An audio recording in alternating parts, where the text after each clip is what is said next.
Welcome to Indian fight जंके। Indian fight जंके में आप सभी का स्वागत है। अभी हम बात करेंगे जो भी न्यूज़ आज तक लेटेस्ट है एमएमए की दुनिया में, बॉक्सिंग की दुनिया में, फाइटिंग की बेसिक दुनिया में, उसके बारे में बात करेंगे। ठीक है।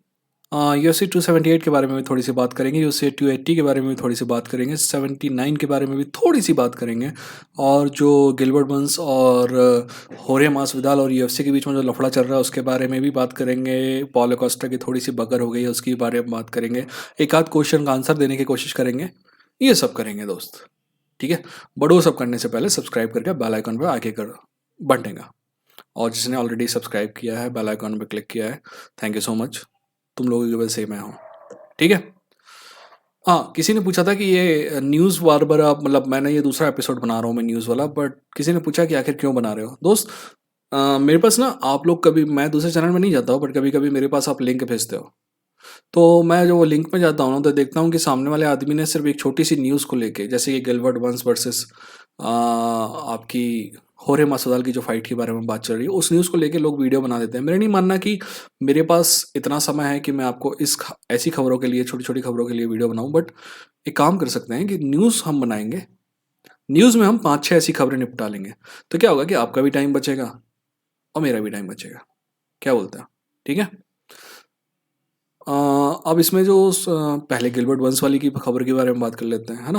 पर उससे पहले मैं आपको बता दूं, UFC का टाइमिंग तो वैसे आप सभी को पता है, पर जिसको नहीं पता उसका सुबह 7:30 बजे का टाइम है, राइट। किसी ने क्वेश्चन पूछा था। हाँ, वैसे एक और क्वेश्चन पूछा गया था कि रेसलिंग और ग्रैपलिंग में क्या फ़र्क है।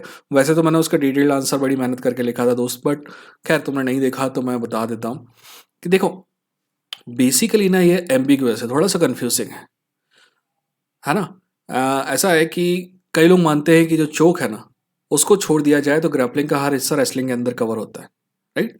और दूसरा फर्क दोनों में ये है कि ग्रैपलिंग जो है वो it's a complete wrestling. Wrestling जो प्योर रेसलिंग है ना, वो टॉप हैवी है, राइट। आपको टॉप कंट्रोल लेने के लिए ही मजबूर करती है। इवन आप जब बैक लेते हो ना, तो टॉप से लेते हो, समझ रहे हो।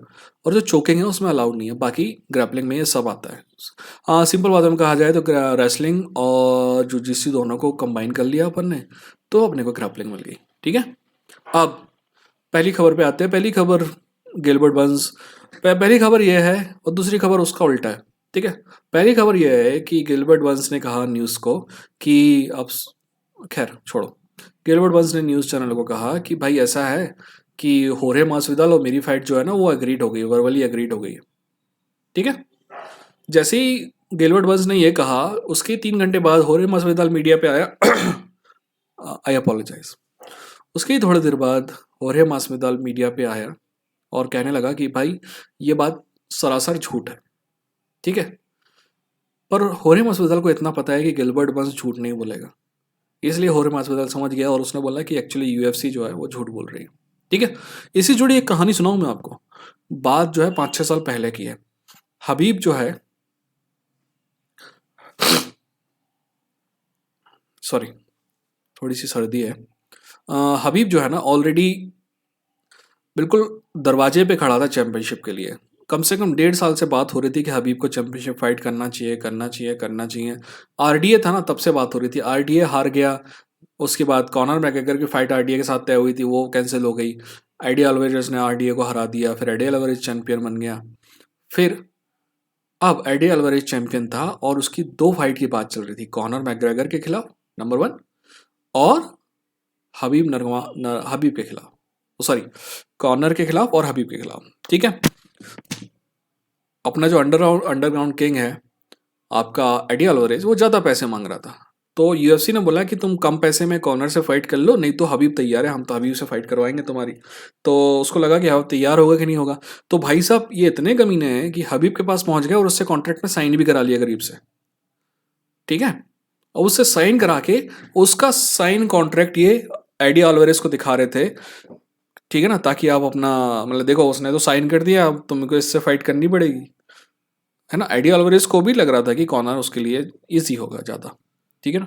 स्ट्राइकिंग पेस है और एडी अल्वारेज बेहतरीन रेसलर भी है। ठीक है। तो अब दोनों फाइट के बीच में चुनना है, पैसा लगभग बराबर मिल रहा है और कॉर्नर की फाइट उसको थोड़ी सी ईजी लगी। बाद में वो गलत साबित हुआ, मेरे ख्याल से अभी भी उसको हरा देता, बट पर कहने का मतलब यह है कि उसको मजबूर किया गया सस्ती फाइट के लिए। ठीक है। ठीक वैसे ही जैसे कि अभी यूएफसी ने क्लेम किया होगा कि होरे मासविदाल तो बिल्कुल तैयार है दोस्त, आप भी तैयार हो जाओ। तो गिलबर्ट ने हाँ बोल दिया, बेचारे ने मीडिया में आके कह दिया। होरे आके बोलता है कि काका ये तो बात ही नहीं हुई थी अपनी, ठीक है। तो ये कहानी है और ये कोई नई बात नहीं है, ठीक है, ऐसा होता है। वैसे ना नॉर्मल जिंदगी में भी ऐसे ही होता है दोस्त। लेवरेज जो है अगर आपके पास नहीं होता है ना तो आप क्रिएट करते हो, और जिसके पास लेवरेज होता है एंड गेम उसी का होता है, ठीक है। जेक पॉल की खबर भी है। वैसे जेक पॉल की मैंने फाइट जो कैंसिल हुई थी उसके बारे में आपसे बात नहीं की, राइट। उसकी बहुत इंटरेस्टिंग स्टोरी है, फाइट कैंसिलेशन की नहीं। जेक पॉल ने जो बड़प्पन दिखाया है कि जितने भी लोग की फाइट कैंसिल हुई थी ना उनको लगभग आधा पैसा दिया बिना फाइट किए। इट्स अ गुड थिंग, है ना। अब खैर उसके बारे में बात करेंगे, पर अभी जेक पॉल ने कुमारू उस्मान ने कुछ दिनों पहले कहा कि जेक पॉल जो है इजी फाइट है उसके लिए। सच बताऊं दोस्त, नहीं है। बॉक्सिंग बॉक्सिंग है। हाँ, रेसल अगर आप यूएफसी में करोगे ना कुदा कुदा के मारेगा वो जेक पॉल को। पर जेक पॉल खराब बॉक्सर होने के बाद भी मेरा मानना है कि प्योर जुजिस सी बहुत डिफरेंस है दोस्त। ग्रैपलिंग मतलब क्या कहते हैं उसको, आपकी एमएमए की स्ट्राइकिंग में और बॉक्सिंग की स्ट्राइकिंग में बहुत फर्क है। बॉक्सिंग स्ट्राइकिंग में आपको डर नहीं है कि आपको टेक डाउन किया जा सकता है। बॉक्सिंग स्ट्राइकिंग में आपको केज के सामने पुश करके वाली स्ट्राइकिंग नहीं होती है, इसीलिए वो लोग सिर्फ एक ही चीज, वो हेड हंटिंग कॉन्टेस्ट है। उनका सिर्फ एक दो निशाने हैं, हेड और बॉडी, हेड और बॉडी। यहाँ यूएफसी में हजार निशाने हैं, मतलब सॉरी एमएमए में हजार निशाने हैं, तो अलग टाइप की है। तो आप कितने भी अच्छे एमएमए फाइटर हो गए, boxing is a different game. ठीक वैसे ही आप कितने भी अच्छे बॉक्सर हो गए, यहाँ पे कुदा कुदा के मारेंगे आपको लोग, दोनों डिफरेंट है। तो आपके बात यहाँ थी कि कमारू उस्मान ने क्या कहा, कि कमारू उस्मान ने कहा कि ये बात इजी फाइट होगी। तो जेक पॉल ने कहा कि दोस्त तूने भी फाइट किया है टैरेंट वुडली से, मैंने भी किया है, मैंने नॉकआउट किया, तू नहीं कर पाया। तो इससे पता चलता है कि तू कितना बड़ा है। बात तो जेक पॉल गलत नहीं कह रहा है, बट बात बहुत पुरानी है दोस्त, है ना। टायरन वुडली का ज़माना, वैसे मेरे एक टीचर थे, सॉरी टायरन वुडली का ज़माना गया। जब टायरन वुडली से फाइट हुई थी ना तब दूसरा कमारू उस्मान था। और जब आज का जो कुमारू उस्मान है उससे काफ़ी अलग है। वैसे मेरी ऐसे बैठने की आदत ना पता है इसलिए होगी क्योंकि मेरे एक टीचर थे अरुण बी सिंह सर, है ना। He was my physics teacher. He use to sit like this, right.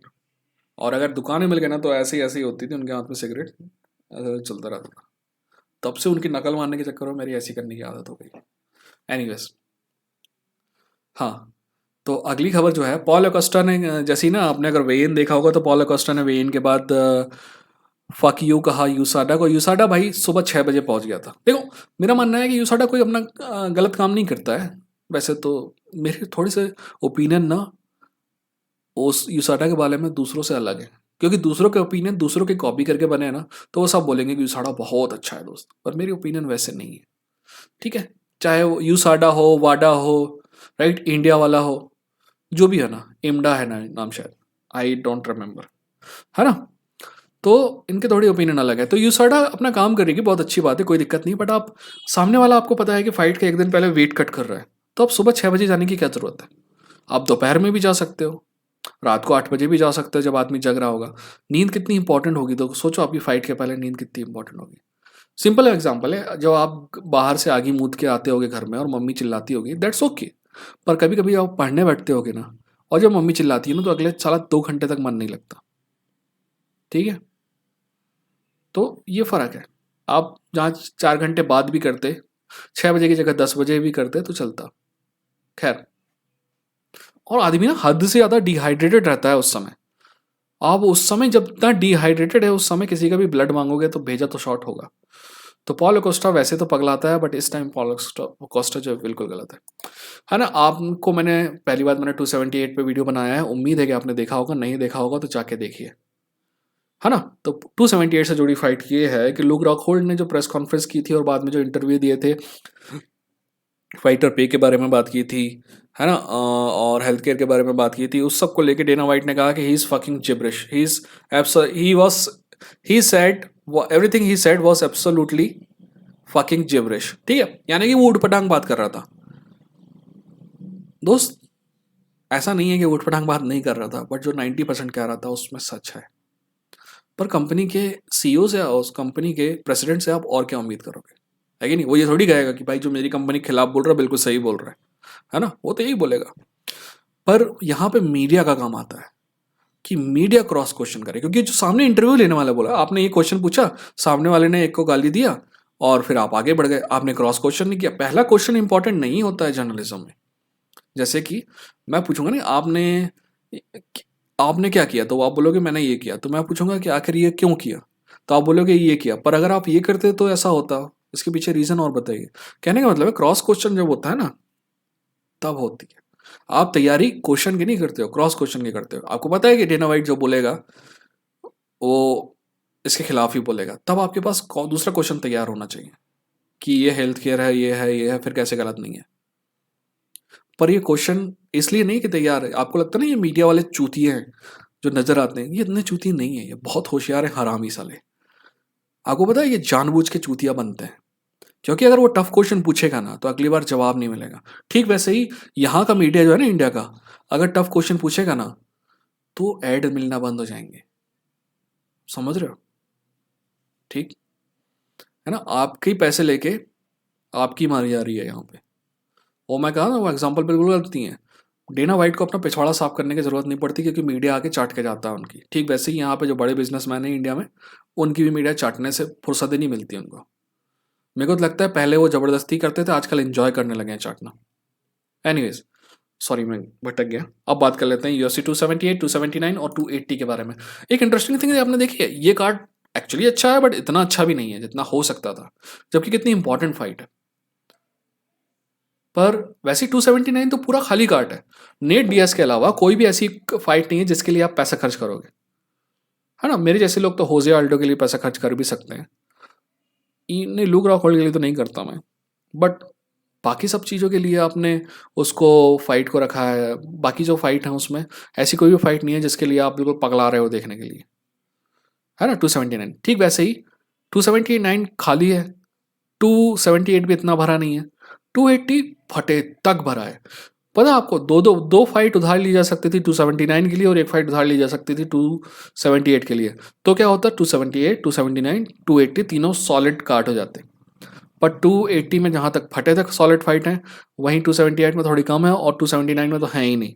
Even main event में भी हम मान के बैठे हैं कि कौन जीतेगा कौन हारेगा। बाकी मेरा मानना है कि नेट डियाज हरा सकता है। ठीक है, चांसेस भले ही हामजद के ज़्यादा हैं, बट नेट डियाज कल पैदा हुआ लौंडा नहीं है, उसने भी दुनिया देखी है, उसके दिमाग में भी कुछ होगा। ठीक है, तो ऐसा क्यों है। 280 है आपका अबू धाबी में। अबू धाबी के साथ UFC की कोई बड़ी डील होने वाली है। पिछले बार जब हुआ था तो ऐसा था कि पुरानी जो UFC की कंपनी थी ना जूफा, उसमें 15% का इन्वेस्टमेंट कर रहे थे अबू धाबी वाले। तो वो वाला कार्ड आपको याद नहीं होगा, बहुत पहले वो कार्ड हुआ था जिसमें एंडरसन सिल्वा और डेमियन माया वाली फाइट थी। दोस्त वो फाइट देखना, जब कभी तुमको नींद ना आए ना, तो डेमियन माया वाली और ये एंडरसन सिल्वा वाली फाइट, योएल रोमेरो और अदेसानिया वाली फाइट, और अभी जो रोज नामे यूनेस और अस्पार्जा वाली फाइट थी ना, ये फाइट लगा के बैठा करो, मस्त नींद आएगी। ठीक है, तो वो इतनी बोरिंग फाइट हुई थी, तो ये मतलब डेना वाइट इतनी गाली दिया था एंडरसन सिल्वा को जिसका कोई अंदाजा नहीं है। ठीक है, और वो कार्ड भी वैसे ही भरा के रखे थे, और वो सारी वो ना, कोई डिसीजन हो रहा है, कोई बीच में डॉक्टर वो हो रहा है, कोई मेन फाइट है तो इतनी बोरिंग हो रही है। तो इतनी तैयारी की थी UFC ने, और उसके बाद भी वो है ना होशियार कौआ घूम में गिरता वाली बात हुई थी। ठीक वैसे ही इसमें भट्टे तक तैयारी कर रहा है UFC। मेरा मानना है कि कार्ड अच्छा होगा, पिछले बार जैसा नहीं हुआ, पर हो गया तो क्या, अपन फिर UFC का बैठ के आप में और मिलके मजाक उड़ाएंगे UFC का, और क्या। अपना दिन बर्बाद होगा तो मजाक तो उड़ाएंगे। ठीक है, चलिए, मजाक उसी का उड़ाइएगा जो आपका मजाक उड़ा सके, और हमेशा पावरफुल का मजाक जरूर उड़ाइएगा। कमजोर का मजाक चूतिया उड़ाते हैं। ठीक है, और आप चूतिया नहीं है। मिलते हैं अगली वीडियो के साथ। अपना ख्याल रखिए, अपनों का ख्याल रखिए। सब्सक्राइब नहीं किया सब्सक्राइब करिए, बेल आइकन को क्लिक करिए। अगर आप लाइक करेंगे तो आई विल अप्रिशिएट इट। आपके दिमाग में कुछ होगा तो बताइए कमेंट सेक्शन में, कुछ चल रहा है ज़िंदगी में अच्छा तो भी बताइए। ठीक है, मिलते हैं अगली वीडियो के साथ। अपना ख्याल रखिए।